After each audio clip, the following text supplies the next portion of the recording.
Nearly 6,000 years ago, the world changed, but not with fire, war, or sudden collapse.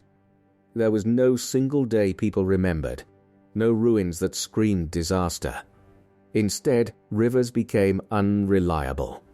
Fields failed quietly. Villages thinned out. Trade routes faded. And across Mesopotamia, Egypt, and Europe, early civilizations were forced to adapt or disappear. This was not the end of humanity's story. It was the moment that reshaped it. From the first cities to the rise of pharaohs, from vanishing Neolithic settlements to forgotten migrations, this is the story of a slow global crisis that rewired how humans lived, ruled, and survived. A disaster history almost forgot, yet one that still shapes our world today. Chapter 1. The 5.9 Kiloyear Climate Event. Before cities had kings, before pyramids rose from the desert, before writing fixed memory onto stone, the Earth itself changed direction. Around 5,900 years ago, something subtle but powerful began to unfold. There was no single explosion, no instant disaster carved into legend. Instead, the world's climate quietly shifted, and human history bent with it. Today, scientists call this moment the 5.9 Kiloyear climate event. The name sounds technical, almost harmless, but behind it lies one of the most important turning points in early human civilization. The story did not begin with ruins or myths. It began in ice. In the late 20th century, climate researchers drilling deep into Greenland's ice sheets noticed a strange pattern.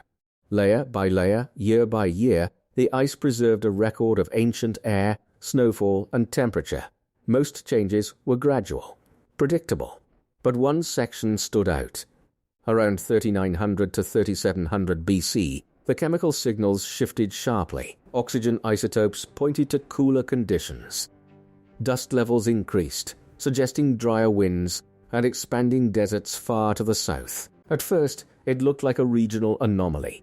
Greenland, after all, is far from early human settlements. But then similar signals began to appear elsewhere. In Europe, lake sediments showed sudden drops in water levels. In the Middle East, pollen records revealed a decline in tree species that require steady rainfall. In caves across the Mediterranean, stalagmites stopped growing at their usual pace, indicating long dry periods where water no longer seeped through the rock.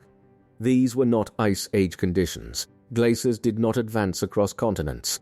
Mammoths did not return. What made this event different was its timing. By 4000 BC, humans were no longer just surviving. They were settling, farming, building, trading. Along the Nile, communities were learning to depend on predictable floods. In Mesopotamia, irrigation canals turned dry plains into fields of grain. Across Europe, longhouse villages dotted fertile river valleys. For thousands of years, climate stability had quietly supported this shift. Seasons followed patterns. Rivers rose and fell on schedule. Crops failed sometimes, but not everywhere at once. Then the patterns broke. The 5.9 Kiloyear event brought colder temperatures to northern regions and severe drying to subtropical zones. Rainfall belts shifted south. Monsoon systems weakened. Rivers became unpredictable. What makes this event so well documented is not one dramatic signal, but many small ones lining up across the globe. In the Sahara, rock art tells part of the story. Earlier paintings show lakes, boats, and grazing animals. But around this period, those images fade. The land was drying rapidly, pushing people toward the Nile Valley in growing numbers. Egypt's population began to concentrate along the river, increasing pressure on land and resources. This matters deeply for understanding the origins of Egypt before the pharaohs. Egypt did not emerge in isolation. It was shaped by environmental stress long before crowns and dynasties. In Mesopotamia, evidence comes from the soil itself. Salt levels in ancient fields began to rise. As water became scarce, farmers reused irrigation water more often, slowly poisoning their own land. Crop yields dropped. Some settlements shrank. Others were abandoned entirely. What is striking is that no written record describes this change directly. Writing was still developing. Memory passed through stories, customs, and later myths. The disaster was real, but it was slow enough to avoid a single moment of collapse. This is where modern science becomes essential. Researchers used radiocarbon dating to align climate records with archaeological layers. Again and again, the same window appeared. Around 3800 BC, many regions show signs of stress, fewer houses, changes in burial practices, shifts in diet. Importantly, scientists do not claim this climate event destroyed civilization. That would be too simple and not accurate. Instead, it reshaped civilization. Some societies adapted, others reorganized. A few failed. This is also why the 5.9 Kiloyear event stands apart from earlier climate shifts. During the end of the Ice Age, humans were mostly mobile. If conditions worsened, groups moved. But by this time, people had roots, fields, canals, storage pits, social hierarchies. Climate instability now had consequences. In Egypt, irregular Nile floods likely contributed to political consolidation. When survival depends on controlling water, centralized authority becomes attractive. This pressure may have quietly set the stage for the unification mystery of the first pharaoh, even if the flood itself came centuries later. Across Europe, Neolithic cultures fragmented. Large settlements broke into smaller ones. Farming mixed again with hunting and gathering. Progress did not stop, but it slowed and changed direction. What remains debated is the exact cause of the climate shift. Some researchers point to changes in ocean circulation. Others suggest volcanic activity or solar variation. There is no single agreed trigger. What matters more is agreement on the impact. This was not a mythic flood washing away the world in a day. It was something more unsettling, a long period where the environment could no longer be trusted, and humans noticed. Later traditions speak of a time when the world became unstable, when order had to be rebuilt. While these stories were written much later, they may echo a deep cultural memory of adaptation under pressure. At this point in the story, one thing is clear. The 5.9 Kiloyear climate event was real, global, and perfectly timed to test early civilizations. In the next part, the focus will narrow. We will move from climate records and natural archives to the places where people lived, starting with the earliest cities of Mesopotamia, where the signs of stress are written into the ground itself. For now, we leave the climate record behind, with a world quietly shifting, and human societies standing at the edge of change. Chapter 2. The collapse of early Mesopotamian cities. Long before empires ruled the ancient world, the land between the Tigris and the Euphrates was already crowded with people, canals, and ambition. Southern Mesopotamia was not empty wilderness when climate stress arrived. It was one of the most carefully engineered landscapes on Earth. By around 4000 BC, cities like Uruk, Ur, Lagash, and Eridu were thriving. Fields stretched outward from city walls. Canals carried river water deep into dry plains. Temples stood at the center of social life, storing grain and organizing labor. This was urban life in its earliest form. For generations, the system worked. The rivers flooded. Farmers planted barley and wheat. Surplus food supported specialists, builders, potters, scribes. Trade expanded. Population grew. Archaeologists call this period one of explosive growth, and the evidence is clear. Settlement sizes increased. Construction layers stacked rapidly. Uruk, in particular, became the largest city the world had ever seen. But this success carried a hidden weakness. Southern Mesopotamia received very little rainfall. Farming depended almost entirely on irrigation. Every field, every harvest, relied on human control of water. That control demanded constant maintenance. Canals had to be cleared. Flood timing had to be managed. Salt had to be flushed from the soil. As long as river levels remained steady, the system stayed balanced. Then, the balance shifted. Around the same period identified in climate records, the centuries following roughly 3900 BCE, archaeologists begin to notice subtle but important changes in the archaeological layers of southern Mesopotamia. Not fire, not invasion, not sudden ruin.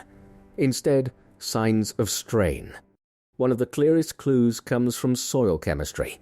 Repeated irrigation without sufficient fresh water flow causes salt to build up in the ground. Barley can tolerate salt better than wheat, but only to a point.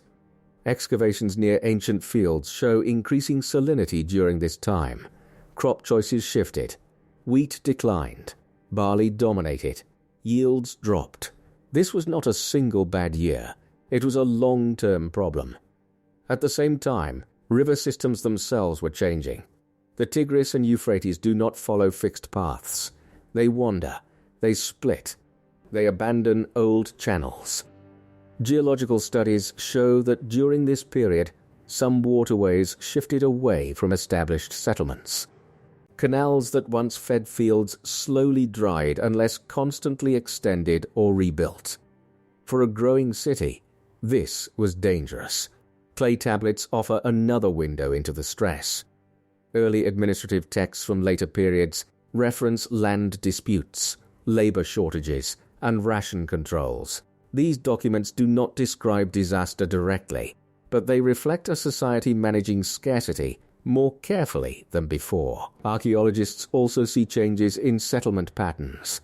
Some smaller villages disappear from the record. Others shrink. In places, occupation layers thin out, suggesting fewer people or shorter stays. Major cities like Uruk do not vanish, but they stop expanding at the same pace.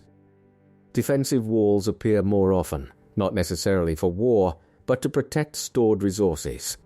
Urban life had reached a point where flexibility was limited. This matters because Mesopotamia was not just another region. It was a template. Many features of later civilization, bureaucracy, record-keeping, organized labor, emerged here first, and those features were built on surplus. When surplus weakened, everything felt it. What is striking is how quiet this collapse was. There is no burned layer marking the end of Uruk's dominance, no mass graves, no clear enemy. Instead, the city reorganized. Neighborhoods changed function. Temple authority shifted. Power decentralized in some places and concentrated in others. This is why scholars describe the period not as a fall, but as a transition. The environment forced adaptation. Irrigation systems became more complex, but also more fragile, as drought conditions linked to the 5.9 Kiloyear climate event reduced reliable water flow. Maintaining large-scale agriculture demanded more labor for less reward. Some communities moved north, toward regions with slightly higher rainfall. Others clustered more tightly around remaining waterways. Trade networks adjusted. Long-distance exchange slowed, then reformed along new routes. This slow transformation reshaped the Fertile Crescent. It also explains why later Mesopotamian cultures looked different from their predecessors. City-states became more competitive. Resource control mattered more than expansion. Writing evolved from simple accounting into tools for law and authority. Early urban optimism gave way to caution. When we look back, it is tempting to search for a single cause, a drought year, a failed harvest, a political mistake.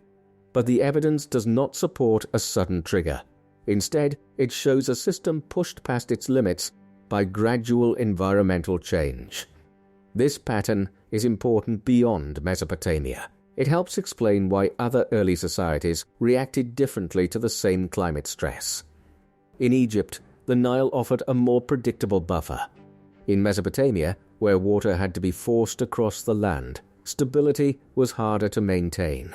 By the end of this period, the world's first cities had survived, but they were no longer the same. Their growth had slowed. Their priorities had shifted. The age of experimentation was giving way to an age of management. Chapter 3. The sudden transformation of ancient Egypt. For a long time, ancient Egypt has been described as the exception. While other early societies struggled with collapse and abandonment, Egypt is often shown as calm, steady, and protected by the Nile. The river floods, the land renews itself, and life continues in a predictable rhythm. That image is not entirely wrong, but it is incomplete. Around the same period when southern Mesopotamia was under pressure, Egypt was also changing, quietly, deeply, and in ways that would reshape its future. To see this transformation, we have to go back before the pharaohs, before pyramids, to a time archaeologists call the Naqada II period, roughly between 3500 and 3200 BCE. This was not yet dynastic Egypt. There was no unified state. Instead, there were many regional communities stretched along the Nile Valley, each with its own leaders, burial traditions, and local power. For centuries, this system worked. The Nile flooded each year, spreading nutrient-rich silt across the fields. Farming was reliable, population increased, villages grew into towns. Trade expanded south into Nubia and north toward the Mediterranean. Grave goods became more elaborate, suggesting growing social differences but still no central authority. Then the pattern shifted. Archaeologists began to notice something unusual near the end of Naqada II. Burial customs changed rapidly. In some cemeteries, graves became simpler. In others, a few burials became dramatically richer than the rest. This widening gap suggests rising inequality and competition for control. At the same time, settlement patterns along the Nile began to shift. Some smaller communities were abandoned, others merged. Population became more concentrated in key locations, especially in Upper Egypt. This was not random movement. Environmental evidence suggests that Nile flooding became less predictable during this period. Sediment studies show variation in flood levels. Some years may have brought weak floods that failed to reach fields. Others may have flooded too strongly, damaging crops and settlements. Either way, stability was no longer guaranteed. Unlike Mesopotamia, Egypt did not rely on complex canal systems, but it relied completely on timing. If the flood failed, food failed. As climate stress linked to the broader 5.9 Kiloyear event affected rainfall patterns across Africa, the Nile's behavior likely changed as well. The river did not disappear, but its reliability weakened enough to matter. In this context, local leadership was no longer enough. When resources become uncertain, coordination becomes valuable. Someone must decide how grain is stored, who gets access to land, when labor is mobilized. Over time, regional chiefs with better control over surplus and trade gained power. This is where Egypt's response diverges sharply from Mesopotamia's. In southern Mesopotamia, stress led to fragmentation and reorganization among city-states. In Egypt, the geography pushed in the opposite direction. The Nile Valley is narrow. Movement is linear. Communities could not easily spread outward in many directions. Instead, they clustered and competed along the same river. Out of this pressure came consolidation. Archaeological evidence shows that Upper Egypt, particularly regions like Hierakonpolis, grew in influence during this period. Elite tombs became larger. Symbolic objects, ceremonial palettes, carved mace heads, began to show imagery of domination, control, and order. These were not just artistic changes. They reflected a new idea, that stability could be enforced. By the very end of this phase, Egypt enters what archaeologists call Naqada III, sometimes described as the proto-dynastic period. Writing appears in its earliest form. Royal symbols emerge. Power becomes centralized. Within a few generations, Egypt is unified under a single ruler, traditionally identified as Nama, the first pharaoh. What matters here is not the exact identity of that ruler, but the timing. Political unification follows closely after environmental stress. Egypt does not collapse, it transforms. This helps explain the unification mystery of the first pharaoh. Egypt did not unify simply because leaders desired power. It unified because coordination became necessary for survival. Central authority meant flood management, grain storage, and redistribution during bad years. It meant organized labor to repair embankments and manage fields. In a time of uncertainty, centralized control offered predictability. This is why Egypt's early state was so durable. The Old Kingdom that followed, the age of pyramids and monumental construction, was built on lessons learned during this earlier stress period. Stability was not assumed, it was engineered. Understanding this moment also reshapes how we think about resilience. Egypt survived not because it was untouched by climate change, but because its social structure adapted in a way that reduced vulnerability. Where Mesopotamia's open plains encouraged dispersion, Egypt's narrow river corridor encouraged unity.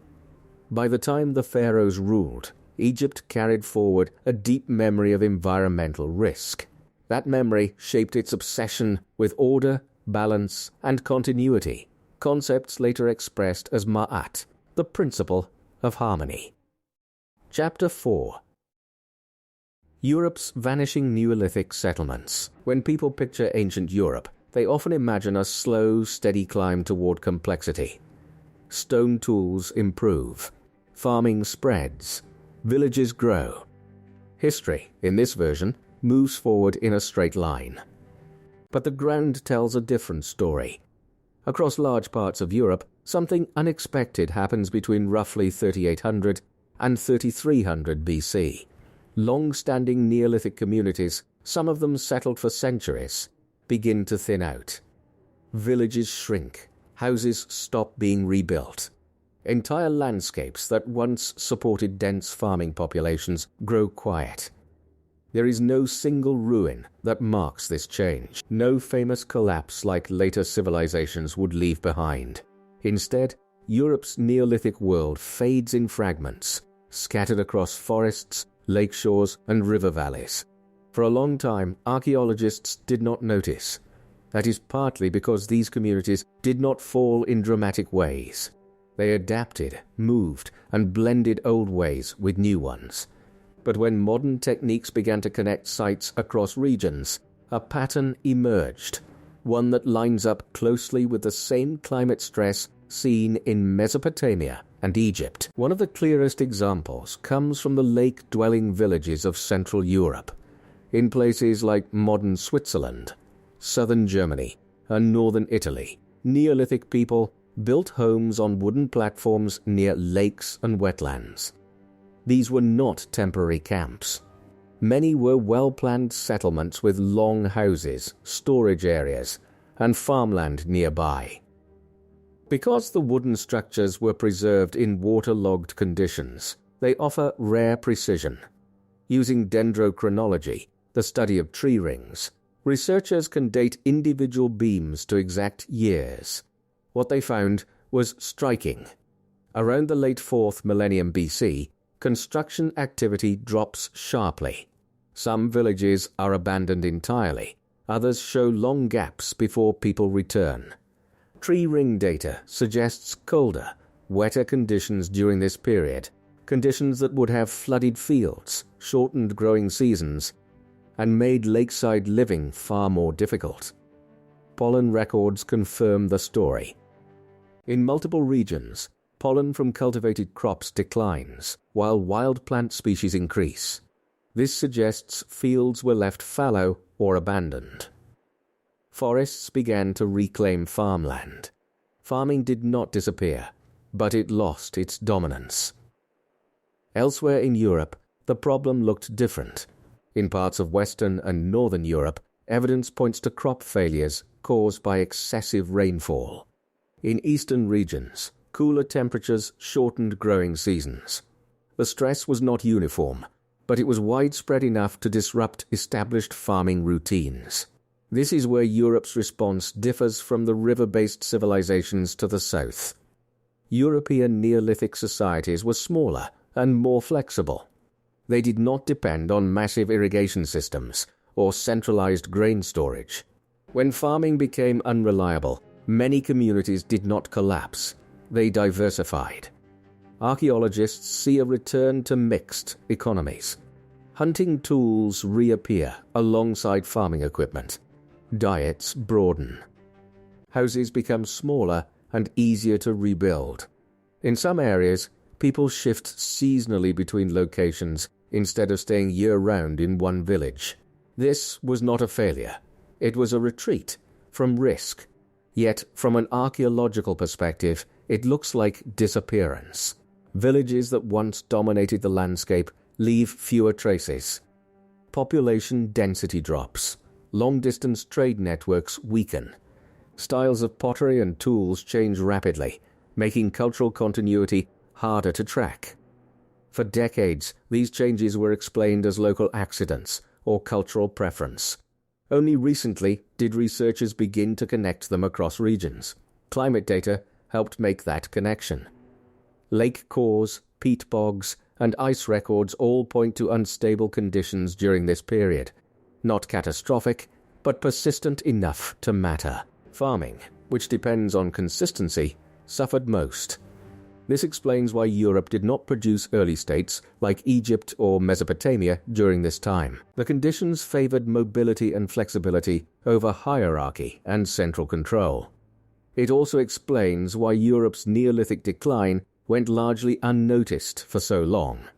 There was no dramatic endpoint, no moment when everything stopped.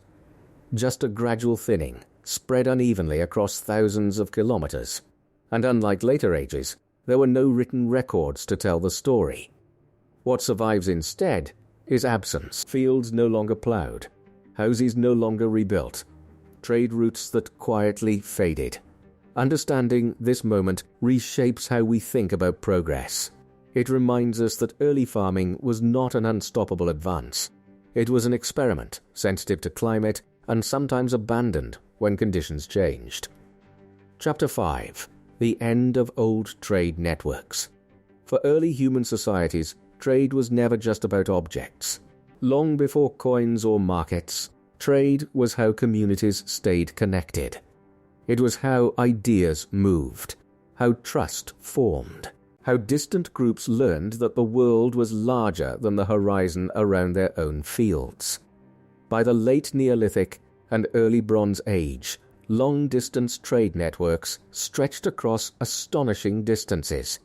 Obsidian from volcanic regions traveled hundreds of kilometers. Copper moved from mountain mines into lowland villages. Shells from distant seas appeared in inland burials. Stone tools made from rare sources turned up far from where they were formed. These networks did not belong to empires. They belonged to relationships. And for a long time, they worked. Archaeologists can trace these connections with surprising precision. Obsidian, for example, carries a chemical fingerprint unique to each volcanic source. When a blade is found far from its origin, scientists can match it back to a specific mountain. Again and again, artifacts from the 4th millennium BC show wide distribution. Communities were not isolated. They were linked, but around the same period, marked by climate instability, roughly after 3900 BCE, those connections begin to weaken. The change is subtle at first. In Mesopotamia, fewer exotic materials appear in everyday contexts. Luxury goods become more concentrated in elite spaces, such as temples or high-status burials. In Europe, obsidian tools grow rarer outside their source regions. In the eastern Mediterranean, shell ornaments decline in frequency. Trade does not stop overnight. It contracts. To understand why, it helps to remember how fragile these networks were. Early trade depended on surplus, a farming community could only exchange goods if it produced more food than it needed. It also depended on timing. Seasonal travel required predictable weather, passable routes, and safe stopping points. Climate instability disrupts all of that at once. When harvests fail or become unreliable, surplus disappears. Communities turn inward. Goods once traded outward are kept for local use. Long journeys become risky when food stores are uncertain. Climate records suggest that during this period, seasons became harder to predict. In some regions, heavier rains flooded paths and river crossings. In others, drought reduced river flow, making transport difficult. Even small shifts could break the rhythm trade relied on. There is also a social side to this breakdown. Trade was built on trust between groups. If one community failed to deliver goods, alliances weakened. If travel became too risky, relationships faded. Over time, networks that took generations to build could dissolve quietly. Archaeological layers reflect this loss of connection. In earlier periods, identical tool styles appear across wide regions, suggesting shared knowledge and regular contact. After this transition, regional styles become more distinct. Pottery shapes diverge. Tool designs localize. Technology spreads more slowly. This isolation had consequences. Without steady exchange, innovation stalled in some areas. Metallurgy advanced unevenly. Farming techniques became region-specific rather than shared. Cultural boundaries hardened. What is striking is that no single society caused this collapse. There was no political decision to end trade, no enemy blocking routes. The system unraveled because the conditions that supported it no longer held. This also explains why some regions recovered faster than others. Areas with stable local resources, good stone, reliable metal sources, or diverse food options adapted more easily. Regions dependent on imported materials struggled. Their isolation was not chosen. It was imposed by circumstance. In some cases, new trade routes eventually formed, but they were smaller, shorter, and more cautious. The age of wide, experimental exchange gave way to tighter, more controlled connections. This moment matters because trade was one of the forces pushing human societies toward complexity. When trade weakens, cooperation shrinks. Communities become more focused on survival than expansion. And yet, this was not the end of interaction. People did not forget how to connect. They learned to connect differently. Chapter 6. Cultural Memory of a World Gone Wrong. Long after the fields were replanted and the rivers returned to familiar paths, people still remembered that something had gone wrong. Not as a date, not as a scientific explanation, but as a feeling passed down through stories. When the first written myths appear in Mesopotamia and the Near East, thousands of years after the climate disruption itself, they often speak of a world that once slipped out of balance. Floods arrive without warning. Order breaks down. Humanity is forced to start again. It is important to be careful here. These stories were not written as history. They were shaped by religion, politics, and culture. No serious scholar claims that a single myth records a single real event in a literal way. And yet, when these stories are placed side by side, something becomes hard to ignore. Across regions that experienced environmental stress around the late 4th millennium BC, people later told stories about instability in nature itself. In Mesopotamia, some of the earliest written texts describe chaos as a real condition, not just a symbol. The world is portrayed as something that can fall apart if order is not actively maintained. Flooding is not gentle renewal. It is destructive, overwhelming, and moral in tone. The famous flood story preserved much later in texts like the Epic of Gilgamesh is only one example, and it comes from a far later time. But even earlier traditions speak of divine decisions to reset humanity, to wipe away what had grown unsustainable. Scholars agree on one point. These stories were not eyewitness accounts. They were written long after the events they describe. But that does not mean they came from nowhere. Cultural memory does not work like a timeline. It works like pressure. When a society experiences prolonged stress, failed harvests, unpredictable rivers, population movement, those experiences shape how people explain the world. Over generations, memories compress, causes blur, details fade. What remains is meaning. In this case, the meaning was clear. Nature could not always be trusted. In Egypt, the memory takes a different form. Egyptian texts emphasize order, balance, and stability, often in contrast to chaos. Flooding is still powerful, but it is framed as something that must be controlled and regulated to preserve harmony. This obsession with order did not appear by accident. It reflects a deep awareness that balance had once been threatened. Rather than telling stories of total destruction, Egyptian tradition focuses on restoring ma'at, cosmic balance, after periods of disorder. The implication is subtle but strong. Disorder was a known condition, not a theoretical one. Elsewhere in the Near East, myths describe cycles, ages of prosperity followed by decline, kingship granted, withdrawn, and granted again, humanity tested, corrected, restarted. What connects these stories is not their details, but their structure. They describe a world where human systems grew fragile, where nature behaved differently than expected, where survival required change, not resistance. Anthropologists point out that societies rarely invent stories of catastrophe without reason. The stories may exaggerate, moralize, or reshape events, but they often preserve emotional truth.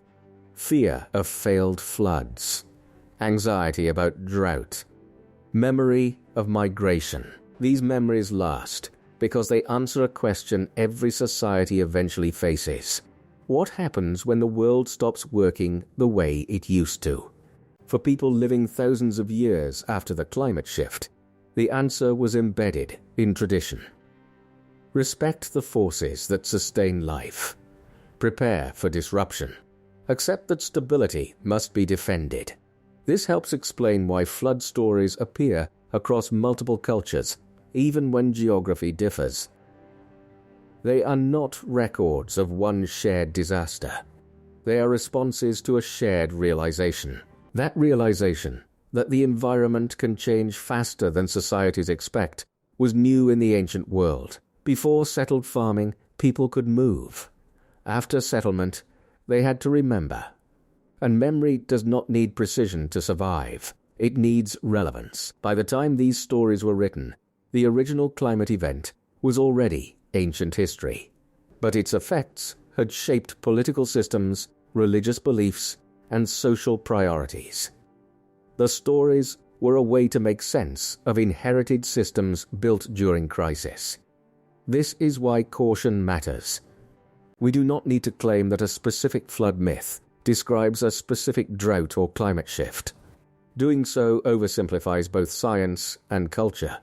What we can say, confidently, is that early civilizations carried forward a shared awareness of vulnerability. They remembered that the world could change, and that memory influenced how they built societies afterward. Chapter 7. Human migration and population bottlenecks. When climate stress reshapes land, people respond with movement. Not panic, not collapse. Movement with purpose. Around the same centuries when settlements thinned and trade routes contracted, the archaeological record begins to show something else just as important. Gaps. Places that have been lived in for generations suddenly fall quiet. Cemeteries stop expanding. Houses are no longer rebuilt. Then, elsewhere, new sites appear.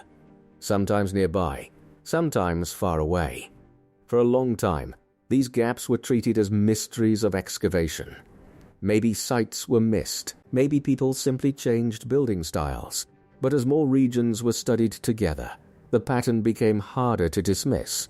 People were moving. In parts of Mesopotamia, northern Syria, and Anatolia, settlement surveys showed temporary abandonment of marginal land. Areas that depended heavily on irrigation or seasonal rain were the first to empty. Populations pulled back toward rivers with more reliable flow or toward regions with slightly higher rainfall. This was not a mass exodus in a single direction. It was a series of small decisions repeated across generations. A family leaves a failing field. A community relocates closer to water. A group merges with another rather than maintaining a struggling village alone. Archaeology captures this in fragments. In some regions, burial practices change suddenly. Graves appear in new locations. Body positions shift. Grave goods simplify or alter style. These changes do not point to invasion. They point to cultural mixing. People were not just moving through empty land. They were meeting others who had made similar choices. Genetic research adds another layer to this picture. Studies of ancient Dinah from Europe, the Near East, and surrounding regions suggest population bottlenecks during this period, times when local genetic diversity narrows. This usually happens when populations shrink or move away, leaving fewer people behind. Importantly, these bottlenecks are regional, not global. Humanity was not on the edge of extinction. But some areas clearly lost population density for centuries. In Europe, this aligns with the thinning of Neolithic settlements. Genetic continuity remains, but with interruptions that suggest movement and regrouping. In the Near East, populations shift northward and toward river corridors. What ties these movements together is not fear, but strategy. People followed water.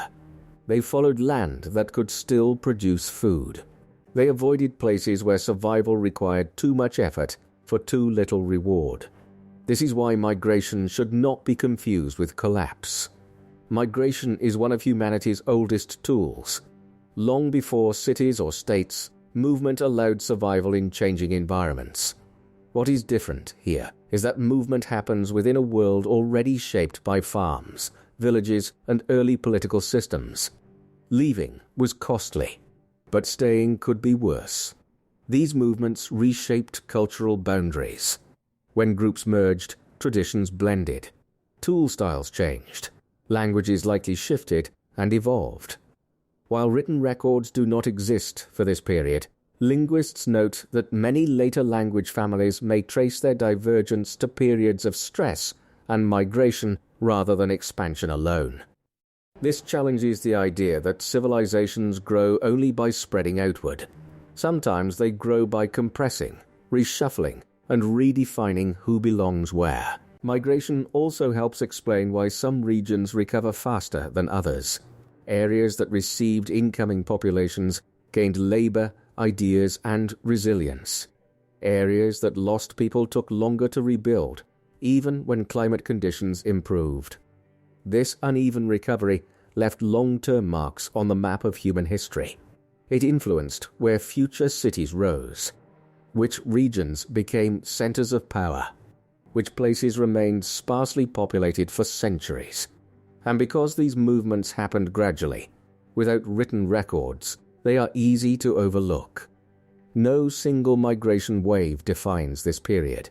No named group marches across the land.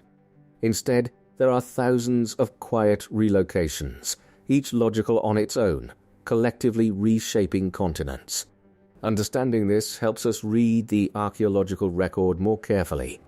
Absence is not always mystery. Sometimes it is choice. By following the trails of movement through genetics, settlement surveys, and burial patterns, we begin to see adaptation at work.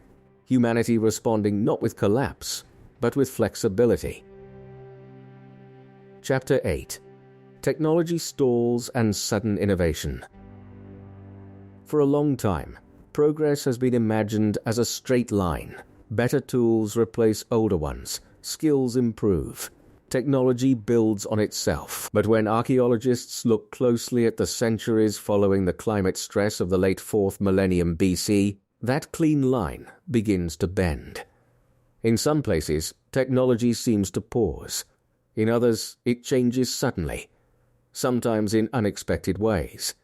This is one of the quieter stories of that period, but also one of the most revealing. Across parts of Mesopotamia, Europe, and the Nile Valley, archaeologists notice that certain technologies stop spreading or even disappear from everyday use. Large construction projects become rare. Decorative objects decline in number. Tool styles simplify. At first glance, this can look like decline, but a closer look shows something else happening beneath the surface. When food becomes uncertain, priorities shift. In regions under climate stress, communities could no longer afford to invest time and labor into projects that did not directly support survival. Monumental buildings, elaborate decorations, and experimental designs gave way to practical solutions. In southern Mesopotamia, for example, earlier periods show rapid architectural growth. Temples expanded, cities spread outward. But during the stress period, construction becomes more focused. Buildings are repaired rather than replaced. Storage facilities become more prominent. Walls appear not just around cities, but around key resources. This was not a loss of knowledge. It was a change in focus. Farming tools also reflect this shift. In several regions, tools become more standardized and durable. Rather than experimenting with new forms, people rely on proven designs that can be repaired easily. In Europe, stone tool styles simplify, but their function becomes more flexible, suited to mixed farming and hunting. At the same time, some technologies improve rapidly. Food storage is one of the clearest examples. As harvests became unpredictable, storing surplus safely became critical. Archaeological sites from this period show increased use of storage pits, sealed containers, and protected granaries. These were not flashy innovations, but they mattered deeply. A well-built storage system could mean survival through a bad season. In Egypt, early flood management techniques improved. Embankments, basin systems, and coordinated labor allowed communities to make better use of uneven floods. These systems required planning, leadership, and shared effort. They also reinforced central authority, laying groundwork for later state control during the Old Kingdom. This connects directly to the puzzle of pyramid power that would emerge centuries later. Monumental construction in Egypt did not appear out of nowhere. It was built on earlier experience managing labor and resources under pressure. The confidence to mobilize thousands of workers came from surviving instability, not ignoring it. Settlement design also changes during this time. In Europe, longhouses become smaller or are replaced by structures easier to rebuild. In flood-prone areas, homes are raised or moved to higher ground. In some regions, seasonal settlements reappear, allowing people to shift locations rather than remain fixed. These choices reflect a deeper understanding of risk. Rather than assuming stability, people planned for disruption. They built with the expectation that conditions might change again. This is why it is misleading to describe this period as a technological dark age. Knowledge did not vanish. It was redirected. Some skills were preserved quietly, others were set aside temporarily, and some innovations, especially those tied to survival, advanced quickly. What we see is not failure, but selectivity. Climate stress forced societies to ask hard questions. What is worth maintaining? What can be let go? What must improve? The answers shaped the future. In regions where innovation focused on control of water, labor, and food, complex states eventually emerged. In regions where flexibility mattered more, societies remained smaller but resilient. This also helps explain why technological timelines differ so much across the ancient world. Progress was never universal. It followed need. And need was shaped by environment. By the end of this period, the direction of human development had quietly changed. The era of rapid expansion gave way to an era of management. Stability became something to build, not assume.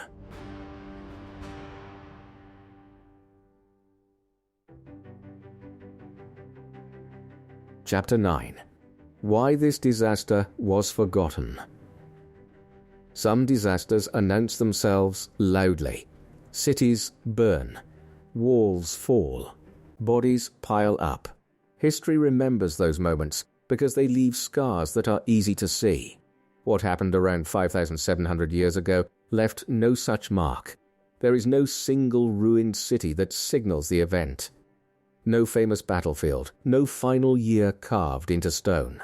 And that is the main reason this disaster remained invisible for so long. It did not end the world people knew. It slowly reshaped it. The climate shift that affected Mesopotamia, Egypt, and Europe unfolded over generations. For a farmer living along the Nile or the Euphrates, there was no clear moment when everything changed. One year the flood was weaker. Another year the rains came late. A canal needed more work. A field produced less grain than it used to. Life continued, but with friction. Because the change was gradual, people adapted as they went. They moved fields. They changed crops. They shifted settlements. From the inside, it did not feel like a disaster. It felt like a series of hard years that never quite ended. That kind of experience does not leave clean archaeological signatures. Later collapses, like the fall of the Old Kingdom or the end of the Bronze Age, are dramatic. Palaces are destroyed. Writing stops. Entire regions empty out. Historians can point to layers of ash or abandoned capitals and say, "Here." This is the end. Nothing like that exists for the 5.9 Kiloyear event. Instead, there are absences, sites that thin out instead of burning, trade goods that quietly stop appearing, tool styles that drift rather than break. These are hard signals to recognize, especially when studied in isolation. For a long time, archaeologists did exactly that. Early excavations focused on major sites, Uruk, Ur, early Egyptian centers, looking for moments of rise and fall. When those sites showed continuity, even if altered, researchers assumed stability. Changes elsewhere were seen as local or unrelated. It took decades before anyone thought to ask a different question. What if the story wasn't about collapse at all? The breakthrough came not from traditional archaeology, but from environmental science. Ice cores from Greenland and Antarctica offered a global timeline. Lake sediments preserved water levels and vegetation changes. Cave formations recorded rainfall over thousands of years. These records had something written history did not: consistency across regions. When researchers began aligning environmental data with archaeological timelines, the overlap became impossible to ignore. Around the late 4th millennium BC, signals appeared everywhere: cooling in the north, drying in the subtropics, shifts in monsoon systems. None of it extreme enough to dominate headlines of the ancient world, but together enough to strain early societies. This is where climate modeling helped fill the gaps. By simulating ancient atmospheric circulation, scientists could see how small changes in temperature and solar input might shift rainfall belts. The models matched what the physical evidence showed. Regions dependent on seasonal water were especially vulnerable. Still, even with this data, resistance remained. Historians are trained to trust written records, and there were none from this period describing climate disaster. Writing was still new. Most societies did not record events in narrative form. They recorded rations, goods, and ownership, so the disaster stayed hidden in plain sight. Another reason it was forgotten lies in how history is usually told. History favors winners. It follows empires, kings, and monuments. It celebrates beginnings and endings, not long adjustments in between. The 5.9 Kiloyear event produced no empire of its own. It produced transitions. Egypt unified. Mesopotamia reorganized. Europe fragmented. None of those outcomes look like failure. In fact, some look like success. But success can hide cost. When societies survive by changing shape, the stress that forced the change often disappears from memory. Later generations inherit the new system and assume it was always meant to be that way. The Old Kingdom in Egypt is a good example. Its stability and monumental power make it seem inevitable, as if Egypt was always destined to unify and build pyramids. But that system grew out of earlier instability. The memory of risk was built into its structure even if the reason faded. The same is true elsewhere. By the time later civilizations looked back, the disaster was already ancient. It lived on only in indirect ways, stories about chaos, emphasis on order, fear of failed floods, but not as a named event. Modern science gave it a name because modern science needed one. Calling it the 5.9 Kiloyear event does not make it dramatic. It makes it visible. It allows researchers to compare evidence across continents and recognize a shared moment in human history. And once recognized, it changes how we read the past. It reminds us that history is not only shaped by sudden endings, it is shaped by long pressures that reward flexibility over strength, adaptation over control. Chapter 10. The turning point that shaped civilization. By the time the climate stabilized again, the world humans lived in was no longer the same. Civilization had survived, but it had changed shape. What happened around 5,700 years ago did not erase cities, erase people, or erase knowledge. Instead, it pressed on societies slowly, forcing choices. And those choices hardened into systems that would define the next several thousand years of history. Across regions we have already visited, Mesopotamia, Egypt, Europe, the same pattern appears in different forms. Flexibility gave way to structure. Experimentation narrowed into control. Loose networks turned into defined boundaries. This was not coincidence. When conditions are stable, societies can afford openness. They trade widely. They tolerate diversity in leadership. They experiment with technology and belief. But when the environment becomes unreliable, survival favors predictability. Predictability favors hierarchy. In Mesopotamia, the city-state model intensified. Power concentrated around temples and later palaces. Writing expanded, not to tell stories, but to manage resources, grain counts, labor obligations, land ownership. The earliest bureaucracies grew directly from the need to survive uncertainty. This was not about ambition alone. It was about coordination. A drought year could be survived if grain was stored and redistributed. Flood damage could be repaired if labor was organized. Without authority, those responses failed. Egypt followed a similar path, but with a different outcome. The environmental stress before unification did not break Egypt apart. It pulled it together. The Nile Valley, narrow and linear, rewarded centralized control. Flood management, storage, and redistribution worked best when coordinated at scale. This helps explain why the unification mystery of the first pharaoh is tied so closely to environmental pressure. Egypt did not unify because it was destined to rule. It unified because fragmentation became dangerous. Once unified, that system proved remarkably durable. The Old Kingdom, often remembered only for pyramids, was also a machine built to prevent collapse.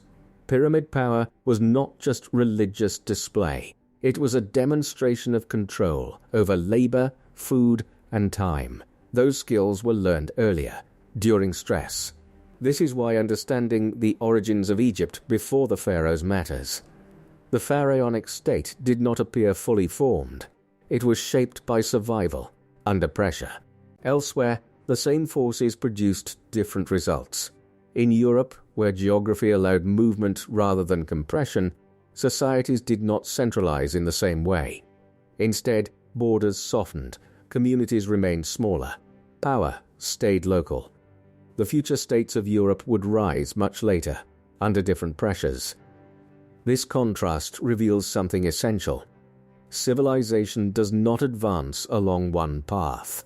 It responds to constraints. The 5.9 Kiloyear event acted like a filter. It did not destroy ideas, but it selected which ones could survive. Systems that required constant surplus struggled. Systems that managed risk endured. Writing systems expanded because memory was no longer enough. Resource tracking mattered. Agreements needed enforcement. Records reduced uncertainty. Borders formed because movement had consequences. Land could not support everyone equally anymore. Territory mattered. Hierarchies hardened because decision-making needed speed and authority. Consensus works in abundance. Command works in scarcity. These changes did not happen overnight. They unfolded quietly, often invisibly, but once in place, they rarely reversed. That is why the modern world still carries the imprint of this moment. We live in societies shaped by management, control, and long-term planning. We inherit systems designed to stabilize risk, governments, laws, storage, infrastructure. Many of these ideas trace back not to times of triumph, but to times of stress. Even later collapses, the collapse of the Old Kingdom and the First Dark Age, for example, follow patterns learned much earlier. Centralization can fail, but the instinct to rebuild it remains. What makes this turning point so important is that it does not fit the usual story of history. There is no hero, no conqueror, no sudden fall, just humanity learning, slowly, that the world is not guaranteed to behave. And that lesson stayed. When later civilizations faced droughts, floods, or cooling periods, they responded with tools shaped by this ancient experience. Central authority, stored surplus, written control, social order enforced through belief and law. Even the idea of a golden age, such as the Middle Kingdom and Egypt's silent golden age, reflects a desire to return to balance after disruption. Stability became something to recover, not assume. Understanding this moment changes how we see the past and ourselves. It reminds us that the most important transformations often happen quietly. That survival, not success, drives innovation. That the foundations of civilization were laid not in comfort, but under pressure. In the next part, we will step back and reflect on what this means for the present, why recognizing ancient climate stress matters today, and what this forgotten turning point can still teach us about resilience in a changing world.